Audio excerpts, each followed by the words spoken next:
Hello friends, welcome to Bhagya vlogs. మనం ఈరోజు ఈ వీడియోలో నవదుర్గల్లో 6వ అవతారం అయిన కాత్యాయని దుర్గాదేవి గురించి తెలుసుకోబోతున్నాము.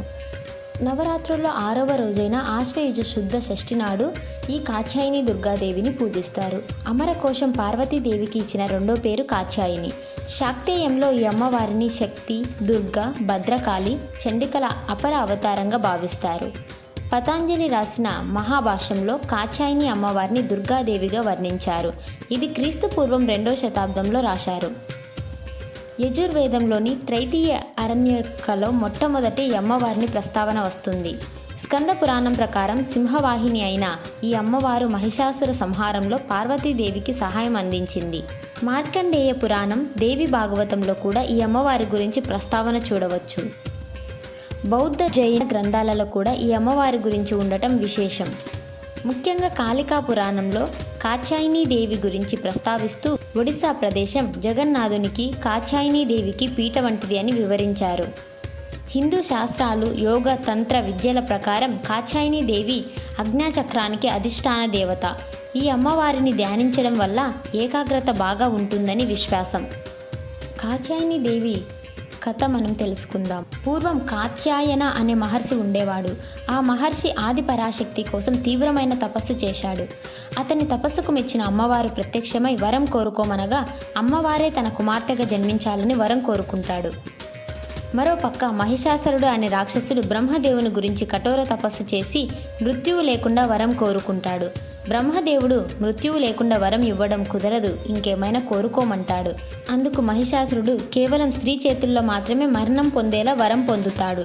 స్త్రీలు బలహీనులుగా, కేవలం బానిసలుగా చూసే మహిషాసురుడు ఇక తనకు మరణం లేదని వరగర్వంతో సమస్త లోకాలను పీడిస్తూ ఉంటాడు. మహిషాసురుడి ఆగడాలు భరించలేక సమస్త దేవతలు కలిసి త్రిమూర్తులను శరణు వేడుతారు. అసలు మహిషాసురుడి జననం ఎలా జరిగింది అనేది మనం ఒకసారి గమనిస్తే, ఒకానొకప్పుడు రంభాసురుడు అనే రాక్షస రాజు ఉండేవాడు.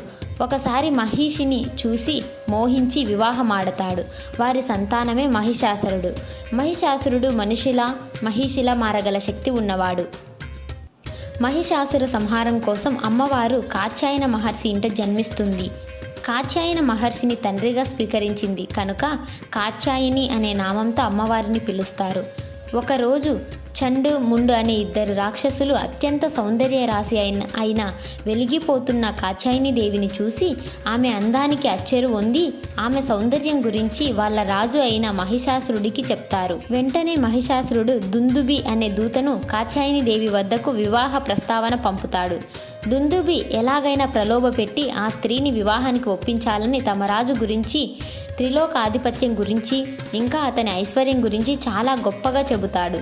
అప్పుడు కాత్యాయని దేవి నవ్వి, మా వంశంలో ఒక ఆచారం ఉంది, ఎవరైతే నన్ను యుద్ధంలో ఓడిస్తారో వారిని మాత్రమే నేను వివాహం చేసుకుంటాను అని చెప్తుంది. ఆ సమాచారాన్ని దుందుబి మహిషాసురుడికి చెప్తాడు.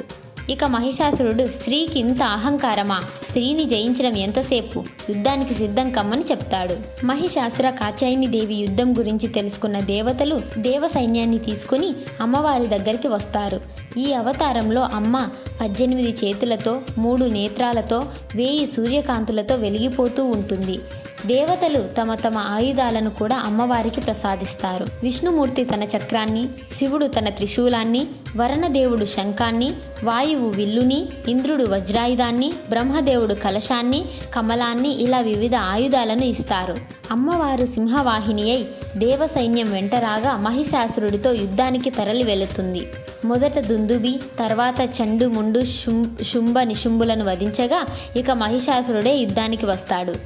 మహిషిగా, అసురుడిగా రూపాలను మారుస్తూ అమ్మవారితో యుద్ధం చేస్తాడు. మహిషిగా మారినప్పుడు అమ్మ వాడి పృష్ఠభాగం అధిరోహించి త్రిశూలంతో పొడిచి కత్తితో తల నరికి వేస్తుంది.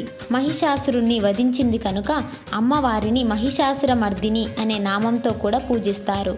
చాలా ప్రాంతాల్లో అమ్మవారి విజయానికి ప్రతీకగా దుర్గా పూజ చేస్తుంటారు.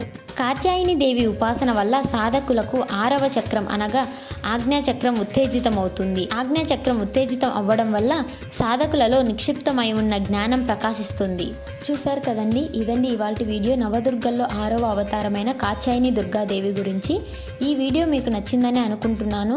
ఈ వీడియో కనుక మీకు నచ్చినట్లయితే లైక్ చేసి షేర్ చేయండి. ప్లీజ్ మీ సపోర్ట్ నాకు అందించండి. సబ్స్క్రైబ్ చేసుకోండి. Thank you for watching Bhagya vlogs YouTube channel.